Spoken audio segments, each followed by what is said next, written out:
Up there. Oh, you're dropping. I got you. How are you? Thank you for being here this evening. Hello.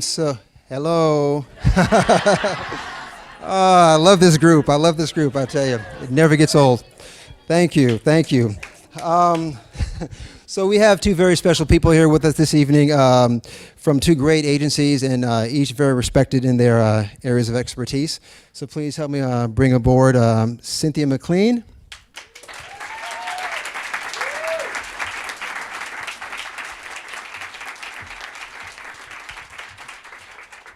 And Brooke Barnett.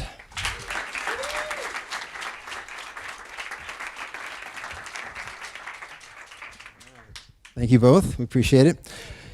So as customary, we'll get a little background story if you guys would mind sharing and let us know who you are and a little bit about your career. Actually, Cynthia, is it on? I don't know. Yeah. Do I just talk? Hello. I don't know what to do with a microphone. I'm a different world. It's very bright up here. Wow, a little intimidating. So everyone can hear me okay? All right, what do you want to know? Just on cue. Just a bit about your background and how you got into this business. Okay. Yes. So I've been doing this I've been an agent for since 1984. But I got into the business in '82, just total accident. I worked for a heating and air conditioning company. That was not funny. It's true. So I did accounting, I was a secretary, stuff. And then a friend of mine was the office manager at what is now called CSD, but it was Cunningham at the time. And they needed somebody in their talent payment department, P through Z. And my company where I was working was going bankrupt, so I took the job. And then 1984, I became an agent, and I've been an agent ever since. I've been with SBV for 25 years. I was at Cunningham for a few years, not as an agent, then Abrams, Rubloff, and Lawrence, which doesn't exist anymore, and then Arlene Thornton and Associates, which is a wonderful little agency, still very much existing, and then SBV. That's a lot. Thank you. You're welcome. Brooke? Well, it's funny that Cynthia mentioned getting into this sort of accidentally because it's sort of the same for me. After college, I became a teacher and discovered that I hated it. So I had moved back to LA. I went to school in New York for 1 year, taught, and then thought, it's time to go back to New York. So I went back to New York the week that the commercial strike ended in 2000. And so my best friend got a job at an agency, and I'd thought about it. I mean, I'm from LA. Of course, I'd thought about it, but I, of course, thought that I would be a theatrical agent. And I thought, okay, because they needed another assistant at Innovative, and she said, I have a friend, she just moved back, she's been here 3 days. I took the interview, I took the job, and then got promoted there in the commercial VO department to be an agent. I moved on to a place called Arcieri and Associates, and a small agency in New York, not the same as the one here, independent artists. And then when I moved back to Los Angeles, I switched to the animation department at DPN. So I've been an agent I've been at agencies for 17 years. I've been an agent for 14. Just a quick question. So what do you think makes a good agent? I mean, what are some of the things that you have in your repertoire that make you so good at what you do? Not a quick question. There aren't very many of us. There's nowhere to go to learn how to be an agent. It just really happens. I would say of the agents that I know, that I respect, it's compassion, loving actors, but also, it's interesting, Brooke said that you were a teacher and hated it. I wanted to be a teacher as well. But this came along, and so there is something very teacherish about what we do, because we have to tell you what to do. We have to tell you stuff sometimes. We have to educate you about the codes or educate you about the contract that you're presenting to us. And it's a weird position of authority, and yet you're our boss, because if you don't make money, we don't make money, so we work for you, except you work for us. So it's a very, very strange relationship, and also, so compassion and loving actors. I think you have to love actors. And I'm married to one, so I know you have to. But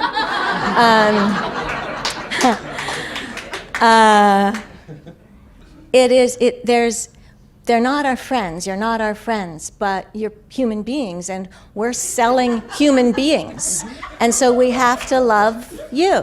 Something interesting about that statement right there. But I'm very close to a lot of my clients, and I care about them very much, and some of them I genuinely love. But there is a line that I will not cross, where they're on the phone with me and they're entering into something private, and I can give them my opinion, but I don't. I just go right up to the line and then I stop. Obviously, that was all very well put. I just wanted to elaborate on a little bit more in that I think that one of the most important parts of our relationships with the actors is trust. It has to go both ways because, you know, people can ask you what you think, like Cynthia's saying, but if they don't trust your answer, it doesn't matter what you say. And if we don't trust that our actors are going out there and doing their best job and all of that, you know, it's also our reputation. When we represent someone, if we say they're going to be there, they need to show up, obviously. So it's trust both ways, and it's a mutual respect that builds over time, and like Cynthia said, not a friendship. It's a business relationship, but it can be extremely close. And I think that certain people gravitate toward being able to be in that position. And I don't exactly know what we're like. I couldn't necessarily point out someone who's gonna be a good agent in a crowd. But when you talk to them, there's just something about it, because there's also an optimism, because you also are believing in your clients, and you have to be able to speak well and sell people, as she said, which means you have to really believe in talent, and talent isn't tangible. So that also is just sort of an optimism. You just have to have that internally and inherently. And of course, the last thing, which I think is really funny, Cynthia mentioned she was an English major, and I was also an English major. That is hugely helpful for contracts, just in a very technical way. So that would be my last point. Well put, thank you. It wasn't on the list. It was not, you know. I have the ability to improvise, I think, every once in a while. So what are some of the highlights of your career and fun experiences you've had as a talent agent? You're going first, you know that. So I love this question. So I love when I get to call a performer and tell them that they booked the gig. That's the best, because that's what it's all about. And to hear the joy in their voice, and then to have them say, really, I thought I did a terrible job at that, because that's so common. I mean, but that's not what gives me pleasure, but it happens. So that's the coolest thing about the job. And then we go to Comic-Con, and this is a real fun story. Oh, hello. So I was riding the bus on the way to Comic-Con. I stay on the island in Coronado, and there was a guy sitting next to me who was clearly going to the con. And so I started talking to him, and he said, oh, I can't wait, Rob Paulson is gonna be there, and I can't wait. Well, I represent Rob, so I whipped out my phone, and I called Rob, and I said, Rob, there's someone who'd like to talk to you.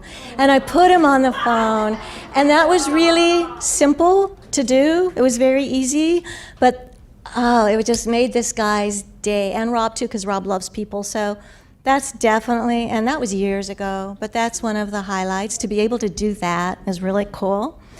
And I could keep going. Okay. Jump in. But this is a really cool story. So I like to read in the trades what books have been licensed, and I read the book Here Be Monsters, which was a brilliant, brilliant book. I loved it, and I contacted Leica, and I said, I have a little boy that I think would be perfect. And they said, but I did get somebody in it. It came out as Box Trolls, and I didn't get the little boy. They went with a celebrity, but I did get somebody in the movie as a direct result of having read the book and reaching, and you never get through, but I got through. This was just luck of the draw. So that's a really, really cool story. I love that story. And then one more, there was a breakdown for an animated series, and I represent the prototype, a well-known theatrical actress. And so I called the producer and I said, you know, I represent her. If she's interested, would you just offer her the job? And they said, really? They said, yes. So I called her and I said, you're a prototype on a breakdown. This is the breakdown. Are you interested? She said, sure. Within a half an hour, the breakdown came back out again with that character already cast. She got the job. So those are the highlights. Of a 25 career, I would say those 25 years, those are my big highlights. There's more, but that's the big one. Well, Cynthia, was more prepared for this question than I was, which we knew going in. It's totally fine. It's just a style choice. Of course, she mentioned what every agent would answer, which is when you get to tell someone they got the job. But I wanted to add that I've really enjoyed very specific instances where you might know that someone has something in mind, like their daughter really needs to go to a special private school, or something personal like that. And they get a really big job that is going to help them reach these personal goals. And you see how happy they are and how it's changed their life. And that's really my favorite. And it doesn't happen every job, A lot of jobs are just gonna go towards rent. And that's great too. It's very, very exciting when someone gets a job ever. But when it's a really big job and it's going to really, really help them, you can't help but get pretty excited about that. And that's just my general one. Thank you for that.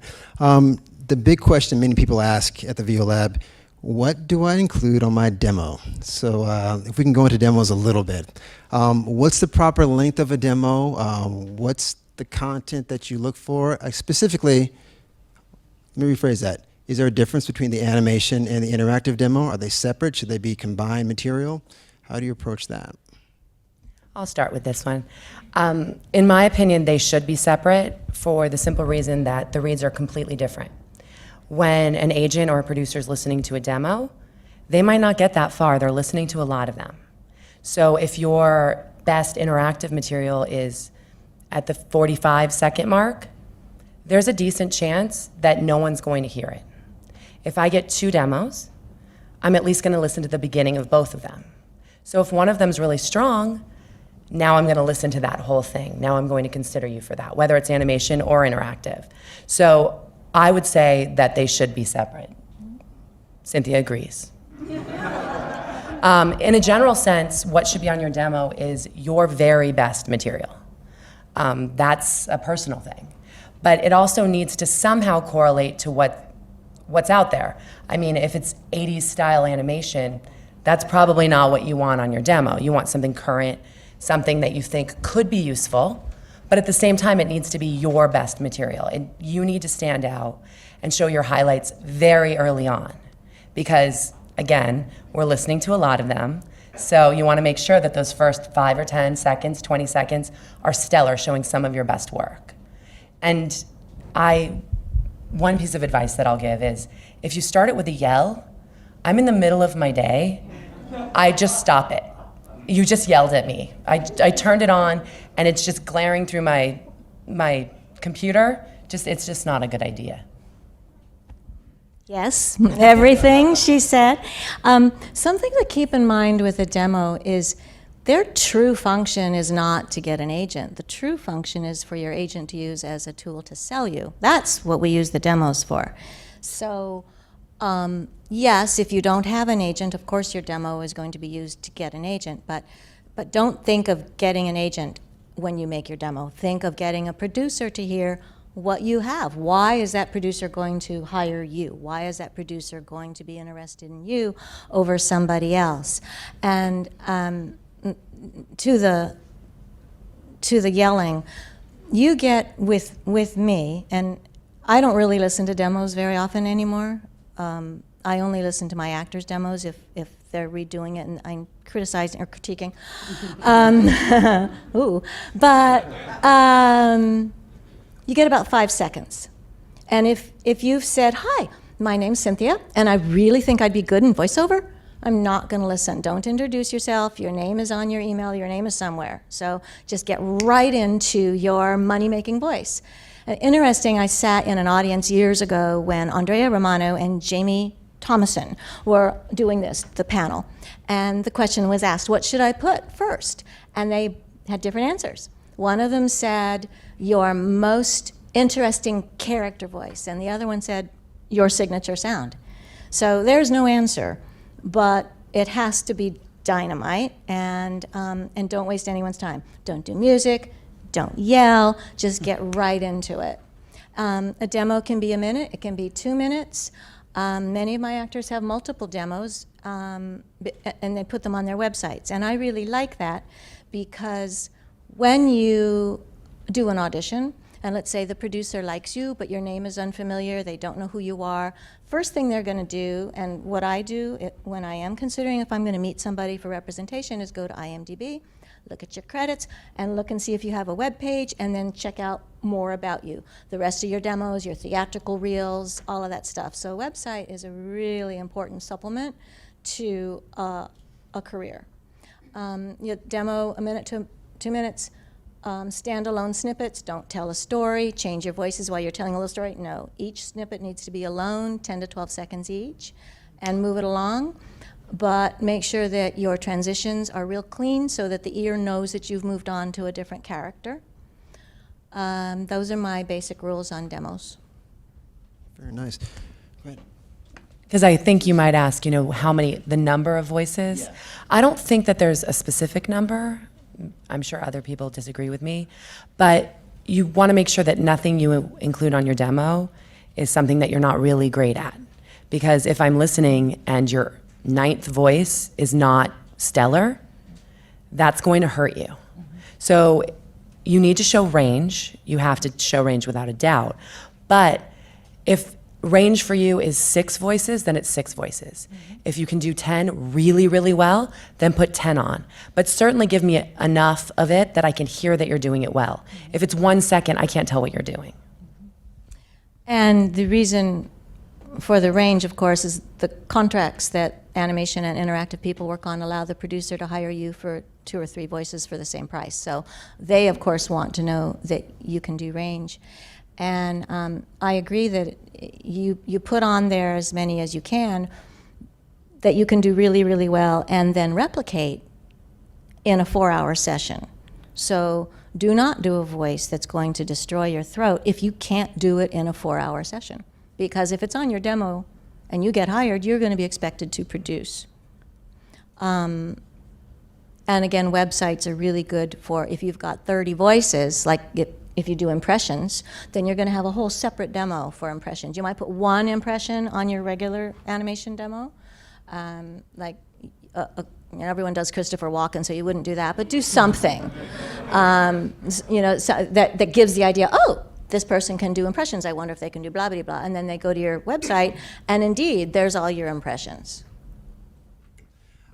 Brings me to production value of those demos. A lot of times people say, well, maybe I can just have a voice standalone by itself. You mentioned that. But does it benefit to have a truly produced segment of like an animation demo each? I think you misunderstood me. I didn't mean a voice by itself. I meant don't tell a story. But you mean a voice without any production value behind it? Well, you want it to sound like these are real jobs. You want it to sound like it's a character that was lifted out of a cartoon. The one thing that there's a lot of people in town who will make you a demo, but they tend to overproduce, so you want to be really careful that you manage your own demo. You need to go to the session with your producer knowing exactly what you're going to do, exactly what characters you're going to do, exactly what your skills are, and use that person as an engineer, not as a director. That's great advice. Let's talk about submission process, right? Everyone is different. Do you take unsolicited demos? Is there a time within a year where you do accept them, or how do you go about the submission process for new talent? Well, I mean, I'm open. I'm constantly getting emails, but I won't listen to your demo, even if it has, say, an animation demo attached. If you say, I'm looking for theatrical representation. If you don't even know what company you're writing to, half the time the name's wrong. So that really helps me weed through it quickly. But I do try to listen to all the demos that I receive that it seems like someone's actually writing to me because they're interested in representation at DPN by me in animation or interactive or both. But again, you listen really quickly, and I'm not responding unless I'm interested. And if you keep writing to me when I haven't responded, then you're in a list of someone I'll never respond to, because you can't just email me every day. So it's fine to email me your demo, and when I have a moment, I'll listen to it. And if I'm interested, I will write to you. But I would also say that I listen much more quickly if you're referred by someone, or if you know one of my clients and even mention it. That's going to be a way that I look at your demo more quickly. So I will accept them, but those are sort of the parameters. I'm fussier. I used to listen to every single demo. This is back when we got cassettes, a long time ago.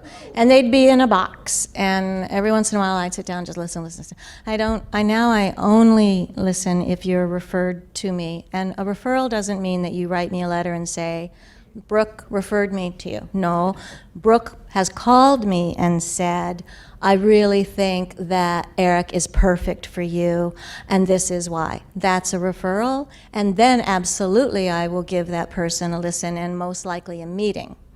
But I don't take unsolicited, although once in a while, it was just really rare, but once in a while I will listen to a demo that has been emailed to me. But I don't actually like people to email me. My email is for my business, for the actors that I represent.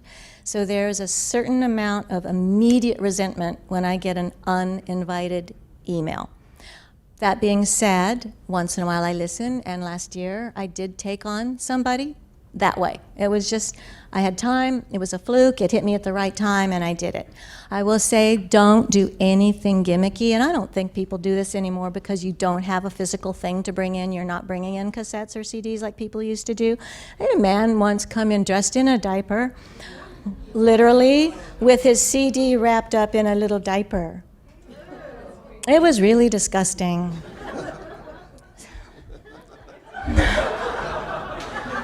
That sounds like one of the funniest stories, I think, right there. Yes, you're right. But the thing is that there are guides or teachers or people out there that want you to do something gimmicky. It just doesn't, at least doesn't work with me, and it doesn't sound like it works with Brooke. Even the subject of your email, don't worry about it. I know what you're doing. You're seeking representation. That's fine. I will put you in my file to listen to you. But if it's some obnoxious subject, you will not make it into the file for me to listen to you. Because like Cynthia said, I'm in the middle of work, so it's just not conducive, and it doesn't put me in a good headspace for some absurd subject of the email. So no, it can be your name, seeking representation. Great. I know what to do with that email, and I will look at it when I have a moment. I had an email the other day from a manager who, I don't know, but then that's okay, who wanted me to consider her performer, but she said she's thinking about getting into voiceover. Okay, well, do that. Good for her. And then come back when you've done the workshops and you've got your demo and you have a reason for it, because we're not waiting for someone to come along that we can teach how to do it. Yes, we want to guide careers, but that person has to have already said, okay, I'm passionate about this, I'm doing this, I've done the workshops, and I'm ready to go. She's taking our picture. Oh, no. And what do you listen, ultimately, if you get so many submissions, what are you looking for specifically or listening for when you receive those submissions? What makes things move along in in terms of how you acquire your talent? What's going to help someone stand out? Are there things you can point to? I don't know if I can actually put it into words. It seems like Cynthia can. But one of the things that certainly helps is when I hear voices up front, especially up on the top of the demo or whatever you've sent me, that fit breakdowns that are coming across my desk a lot. So it's a voice that I know is in demand. What that is, that's ever changing. But it also needs to be, it can't be generic. And that's weird to say when I'm talking about something that keeps coming across my desk, right? Like you hear this, that they're looking for this kind of voice, so there must be a way that that voice sounds. Not really. It's a type of voice. Maybe it's a type of character.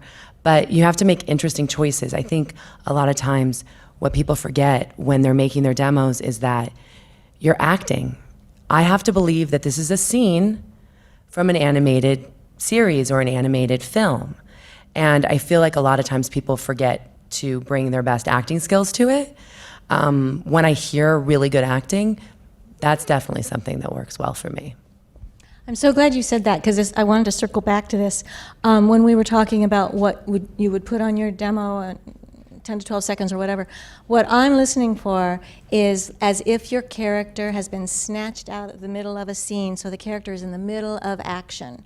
And so, yes, of course we want to hear range, but that's a given that if you're sending your demo out that you have range.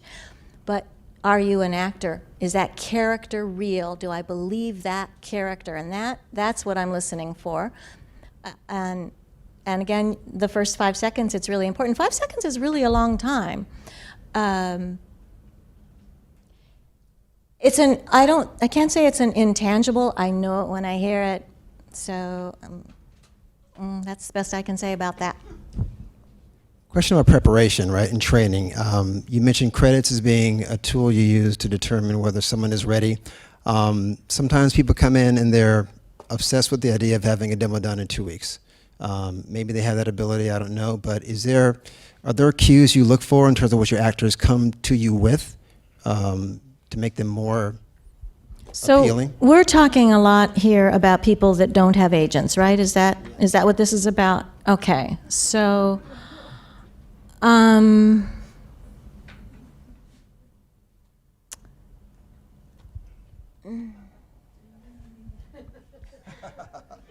could you rephrase that? Well, let's see. So what are important, I guess, components of an actor? What do when they bring things to the table with you, when they have a demo that they're produced, what can they bring that will help them stand out? Improv background, does it matter if they are stand-up comedians? I mean, what kinds of things sort of, yeah. Very broad question. The thing is that we're looking for actors. We're looking for someone who's going to beat out the competition. And the competition are working actors who are on TV shows, Broadway. So you need to be a working actor. Now, a demo is not the be-all, end-all to getting representation. We're talking a lot about demos here.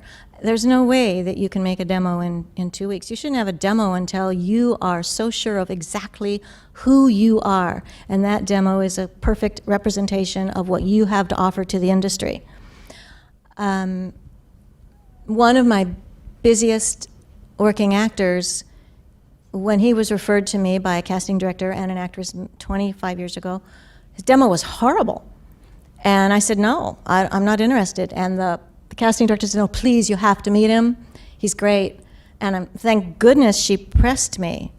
Now, of course, his demo is great, but it was a terrible demo. So it almost stopped him from getting representation, but the referral is so much more important than the demo. If you have a crappy demo and a real strong referral, that means you had a crappy producer.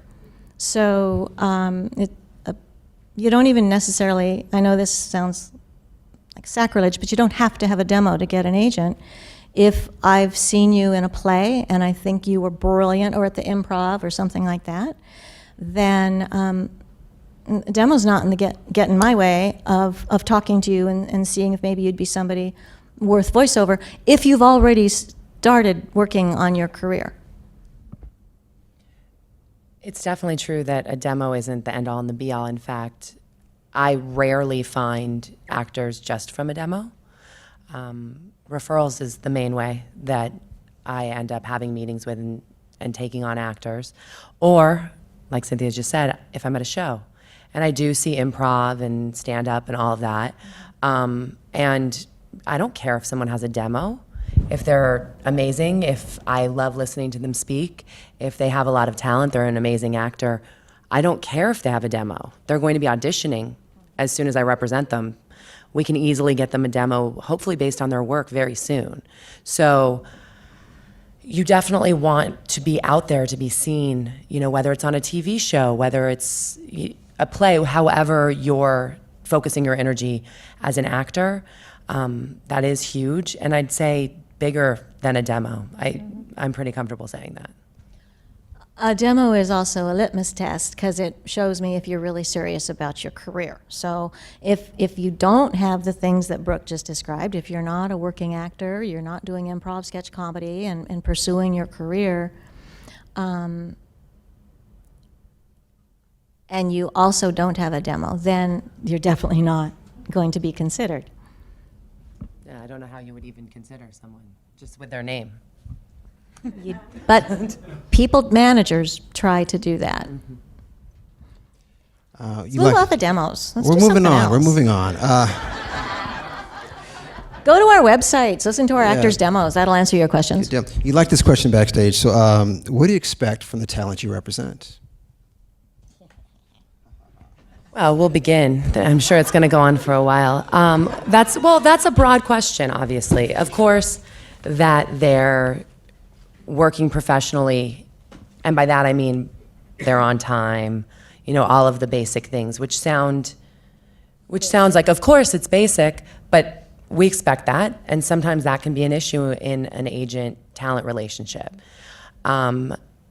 Obviously, there is, I'm sorry, I lost my train of thought. Beyond the basic things, if are we talking etiquette? I'm just not exactly sure. Not yet. Everything, just what I expect of my actors. So in terms of communication, that's the biggest thing, because A, I need to know if you've left town. B, I need to know if you're working on camera this week. Again, these sound like really simple things, but send me an email. Let me know. Did you just book an amazing project that's not animation? Let me know. That helps me when I'm talking about you. You don't need to send me a list of everything you're doing daily. That's fine. I don't need that.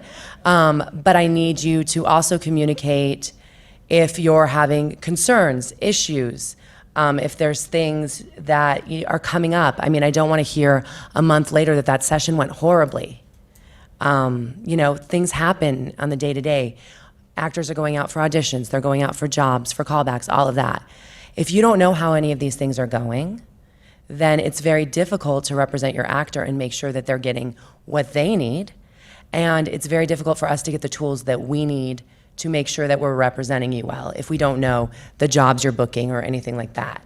And of course, if we don't know that you're not in town, that's also hugely a problem. If you don't tell me you didn't sign your contract at the session, I would say communication is the largest part of it. If we know what's going on with you, things are going to go well for everyone. That was my first one. Oh. Communication. That's the first thing I put down. I have to make notes, otherwise my brain goes mush. So, yes, obviously, it's called booking yourself out. You're going to go out of town, you tell us the date you're leaving, and you tell us the date you're going to come back, and are you available where you are to do auditions or to work, or are you off the grid? Communication. Keep your materials current. Always be working on your career. Also, Send me your contracts. I have 2 actors who religiously send me their contracts after a session. That's it. And so then money comes in, and the people in our accounting department come and say, the check is here, it doesn't match your job sheet. Now, I don't know, so the actor didn't tell me that he did 3 voices. So you really have to send in your contracts after your sessions. And you also have to tell us if we booked you to do Pig, and you did Pig and Squirrel and Bat Boy, you got to tell us that, because you get more money for that 3rd voice. Quick responses. If I send you an email or I leave you a phone call, I want to hear back from you within 30 minutes. I do not want to sit and worry and wait. Be on time wherever you go. Be prepared. Have your scripts. Having read your scripts. Put money in your parking meter. Do not be stressed about that. I mean, I'm serious, because if you're thinking about, I got to get out, first of all, that's annoying to the, the person that you're working with or auditioning with. But secondly, it's going to put a drain on your performance. And be clean, be groomed, no cologne, no perfume. And I can't tell you how many people douse themselves in stuff, and we get the calls. They say, do not send that person again if they're going to wear that cologne or the perfume or whatever. So, and do not go there from the gym sweaty. This is a business. The people that you're meeting, they're business people, and depending on the type of job you're auditioning for, you don't know what kind of producers or buyers are also going to be at the session. So put on your best. Never go to an audition or a session sick, ever, unless you've told your agent that you're sick, and we call the producer and say, she's got a cold, she sounds okay, but she's got the sniffles, do you want her to come? And leave it up to them to decide if they want your cooties or not, because they might have to do the session. They might be under a crunch, and they don't have time to wait for you to get better. But if you show up sick and you get the people around you sick, or you come to our booth sick, and then the next person who comes in there gets sick from you, we are really pissed off. We practice that here at the lab as well, so that's a good reiteration to that point. Can I ask, at any given time, how many actors are you representing in that space, in the interactive and the animation spaces? Well, I counted 100. I can't really count, but it's definitely over 100, partially because of just, we work with a lot of celebs, and that's not day to day, but that obviously really bumps up the number. And I also specialize in the kids at my agency, which makes my list just a little bit longer, but comfortably a lot of actors. And day to day, I'm sure Cynthia agrees, it's a lot of people day to day that you're working with, and then a lot of people that you're not working with day to day. It's just a lot of people. We have a celebrity department, but I only work with a couple of them, because I don't like that world. So our 100 is the bread and butter scale people, and one of them is 12 years old, but we don't have a kids department. It's just sometimes people that we represent have kids, and sometimes we'll throw a copy at them and they get a little career. But most of the people are your 22 to 50, 60, something like that. And are you constantly listening and looking for new talent to add to this roster, or? Selectively. Yeah. I mean, you might find that there's an area that you used to have someone who's really great, they're not there, you have a little spot. Mm-hmm. But it's usually something pretty specific. Mm-hmm. It's not usually, white male, 30s, That's not to say that we're not open to new talent, but we have a great roster. And when you have a great roster, you're not desperately searching for talent. You want to just selectively curate some great additions to your roster. And is I guess, depending on what the trend is and what the role calls for, each of those actors in a specific category or type or prototype, archetype, are going to get that audition from you as well, or are you sort of selective there as well, in terms of who's going to get the breakdown and get a chance to audition for a particular part? Oh, if I represent you and you're right, you're going to read for it. Unfortunately, there are some casting people who ask us to only submit our best 3 or 5 or 10 or 12. So basically, they're asking us to do their thinking for them, but they do. And so then we're forced, I'll write down everyone who I think is right for it. It might be 30 people, but then we're forced to make the decision of what are they going to, and I don't know. So it's a guessing game. The 3 is particularly rough. 3. Let that marinate a little bit, right? Home studios, do you guys have booths at your agencies? Do you coach on those auditions as well, or how do you handle that part of it? We do. We have some actors that come in, particularly if someone's starting out, then we recommend they come in so they get direction. But the bulk of our actors are pretty well seasoned, and they prefer to do it at home because they're working all day. I mean, if you have a 9 to 1 session and a 2 to 6 session, you're not going to make it into the agency while we're open. So it's much easier to go home and do your auditions that night and send them in. And, they already know how to approach the copy, so it's not an issue at all. Same here. We have 2 studios, 2 booth directors. It's interesting because we find that the people that are actually utilizing the booth and the booth directors are the ones who aren't working that much. The ones that are working are at home self-directing.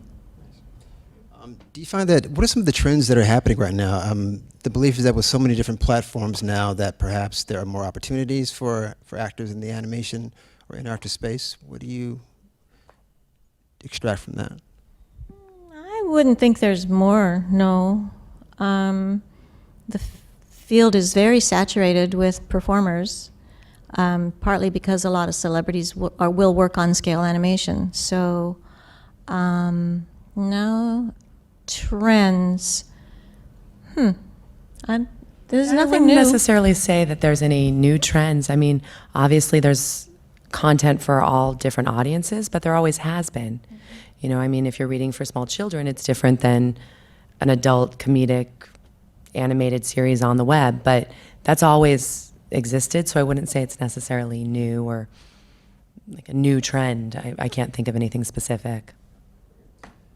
Crossing over animation actors, interactive actors, are they one of the same? Is there much crossover there, or is it very specific? It is specific. There's definitely some crossover, of course. I mean, they're actors, so of course they can act, and the styles are very different. But Cynthia and I were talking about this earlier, most of the actors that are really successful in animation don't do a lot of interactive. And then there are some people who are just better at interactive than animation. I mean, if you're an amazing soldier and you're great with PCAP, you're going to get a lot of work in that area.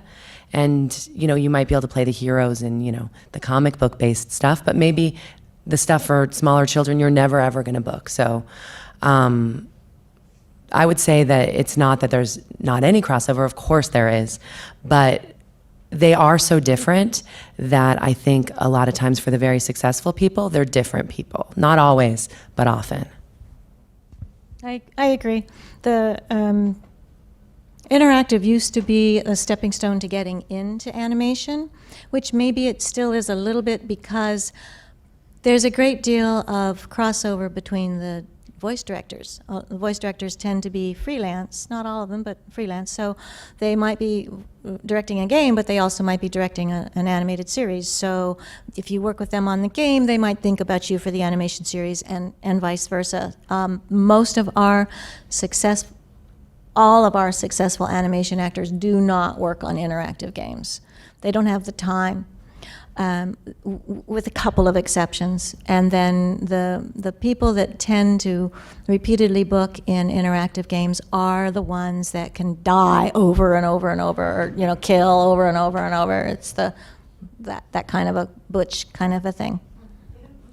One thing you were saying about starting out in interactive, I think that still can work in a way, because when you're starting out, you can play Soldier 3, if you play it well, of course, and can get the role.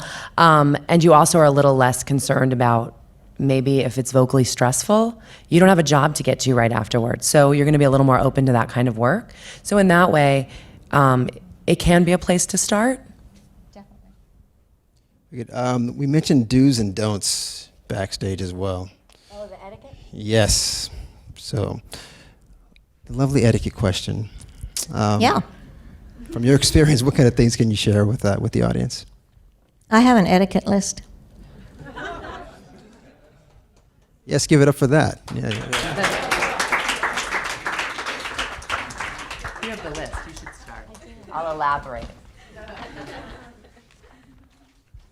Okay, so let's say you've scored a meeting, a rep meeting with agents. Do not oh, you don't have an agent. Well, let's pretend you have an agent. Some do. Okay, and you're meeting a new agent. You want to be repped by me. Do not diss your current agent. Tell me diplomatically what they aren't doing for you why you want to leave, but do not diss them. That's just such a turnoff, and it brings the meeting down. When you're asked what your career goals are, because I'm going to say that. I'm going to say, why are you sitting here? What are you looking for?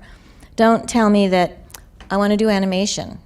No. Tell me what your goals are and what you're doing to achieve your goals. Learn to read the room. In my company, we have an open door policy. You can walk in, and if I'm not on the phone or engrossed in something, you can just talk to me. But if you see that I'm busy, don't talk to me. Just keep on going. And don't whisper hello, because that is as distracting as, hey, how you doing? So just keep on going. And it's a pet peeve of mine because we're almost always doing either reading a contract or thinking about how to respond and how to negotiate or solve a problem, because part of our job, and going back to one of the original questions, is what makes a good agent is we're problem solvers. We are always solving problems. And the problem has moving parts because it's the producer's expectations and it's the actor's expectations. And it's our job to mediate between the two and make sure that everybody walks away happy, which isn't always possible, but our brains are always doing that. And at the same time, the email is filling up and filling up and filling up, which goes back to Brooke's comment that do not hound us if you're looking for representation, because we will put you in that pile. So audition opportunities are not your property. You do not have rights to the characters or the scripts that we send you. There's an implied NDA. Those belong to Warner Brothers or Cartoon Network or Nickelodeon. Do not tweet about it, do not post about it, do not brag about it, do nothing with that material. Do not put it on your demo. It is not yours, you do not own it, you have no rights to it. And then if you book a job, do not post about that either. You have no rights to it. It's not your product. And I can't tell you how many times we'll get calls from pissed off producers saying, your client just posted the artwork for the character for our show. They have a marketing departments that have plans on when to release that stuff. And so if you've done that, you violated so many things that you signed on the contract. When you sign the contract, it says you won't do any of that stuff. And they really mean it. I'm going to add to that. If you take a picture and you're like, oh, it's just me in the booth, I can read the script. That's confidential material. And people aren't thinking about it. Or they take a picture in front of the Warner Brothers sign. No, you weren't at Warner Brothers today. No one can know that, because they might figure out what was in production. You can't let anything out, so you just can't post pretty much. And fans, if they know that there's something clue? going on, a clue sends them, and all of a sudden there's going to be a tweet storm about where you were and what you were doing, and all of a sudden they know the next character in the Star Wars. And your job can very well be in jeopardy for that. Oh yeah. And then if I call you and you don't answer, believe me, I'm going to leave you a message. So listen to it. Do not call me and say, oh, did you call? As a matter of fact, I did. And if you listen to your message, then you can call me back. It really pisses me off. Very good. Okay, I heard through the grapevine that you were very straightforward. I love that. Thank you so much for being so honest. I really appreciate that, honestly. Good stuff. if I call you, leave a voicemail, don't tell me you're at the gym and just like email me back. Can you just sum it up really quick in an email? No, I can't. I actually already explained it to you. So listen to your message and call me back when you have a moment. If it's going to be an hour because you're somewhere where you can't call me back, just email me. I'm stuck in this place. I'll call you in an hour. That's fine. Letting me know that you're not going to call me right away because I'm expecting your call back, that's fine. But if I leave you a detailed message, don't ask me to sum it up for you. In fact, I'm usually calling you because I want to talk to you. It's not easy information. So if I leave you a message, give me a call, I need to talk to you, it's because we need to talk about something. I need to actually have a discussion with you. So email's not the appropriate response to that. And if I email you, you can call me back, but you could also, if all you're saying is, I got your email, I'll be there, probably just email me back. That might be a better use of everyone's time. It's okay if you call me, I get it. Sometimes it's easier, you're in the car or whatever, that's fine. But sometimes the mixed media, if I'm calling you, call me back. If I'm emailing you, email me back. Unless you don't understand my email and you need to talk about it, then that makes sense.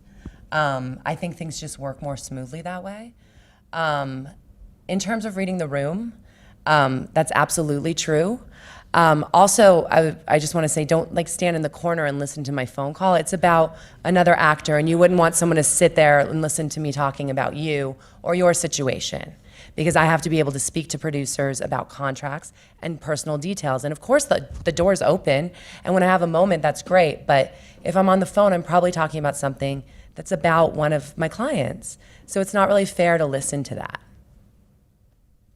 And what our actors will do if they see that I'm busy, they'll go back to reception and say, please let Cynthia know I'm here, and does she have time? And then I have an opportunity to say, yeah, 5 minutes and I'll come get you. We want to talk to you, but we also are usually talking about somebody if we're on the phone.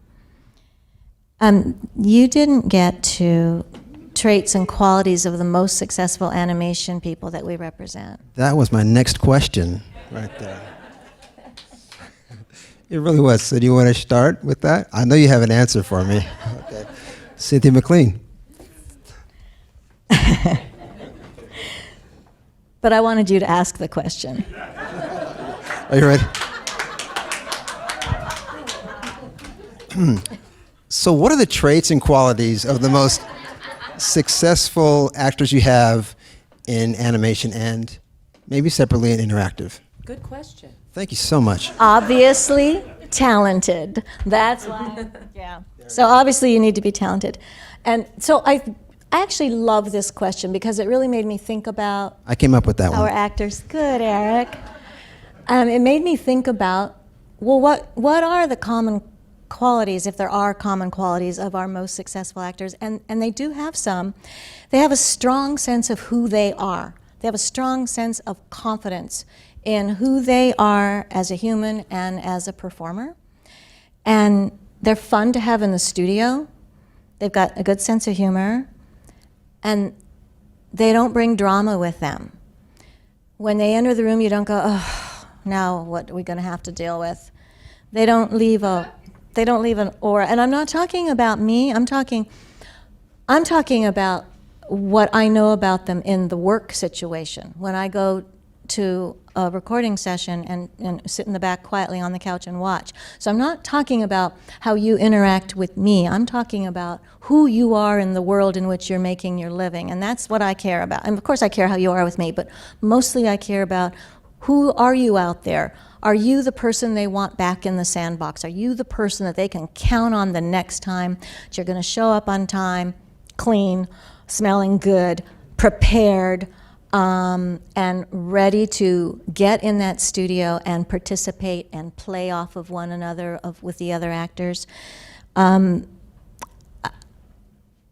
always want our performer to be the one who solves the problems, not creates the problems for the producer to solve, because producers have a lot going on. So you want to show up light and easy and happy and leave all your bullshit outside, and again with money in your meter and no complaining, and just show up ready to lift up the energy of the room, which leads me to the people who get the lead roles. And I've noticed this through the years. The people who get the lead roles are the ones who are the leader of the playground. They are the ones that the other actors look to for guidance on when to be quiet or when to play. Because, you know, you're blah, blah, blah, blah, blah, blah, blah, and then the producer says, okay, rolling. You got to shift right back into your character. And there are actors that just want to show off and play all the time, and then there's the actors that know how to manipulate the room. And they're the ones that I've noticed in the mixing and matching at callback time to get the jobs. What Cynthia is mentioning too is most of the animation jobs, not all of them, they work in an ensemble cast. So it's huge, obviously, what she's talking about in terms of getting the recording done in 4 hours with 12 actors in the room and 12 egos and then the egos of everyone else. And I think that that's absolutely true, that they tend to be the leaders, and they tend to have that professionalism that you're talking about, where the second it's time to work, they're working. I mean, they can, you know, yuck it up for the 10 minutes before the session starts. They have everyone, you know, in stitches, and they're having an amazing time. Oh, buddy, this, blah, blah, blah. It's time to work on. Their character's ready. Their script's ready. They're done. And, you know, on top of that, they're flexible. If it's, oh, so-and-so didn't make it today, instead of this role, we need you to do this role. Boom, great. I read the script, so of course I can do that, is their attitude. Great, I have an idea for that. Super, no problem. It's not, but I prepared girl too. The producer doesn't care. They need, you know, whatever, Edna to be read. So read Edna. Why would you not? You're at your job, you enjoy what you do, you're just gonna do it. And of course you can do it. And I think that Cynthia put that very well. Thank you. Well done. So on note, thank you so much for joining us. We're going to wrap it right there. Pleasure. We appreciate the input and the insight very much. Cynthia McLean Brooke Barnett, thank you all for being here. We'll see you next time.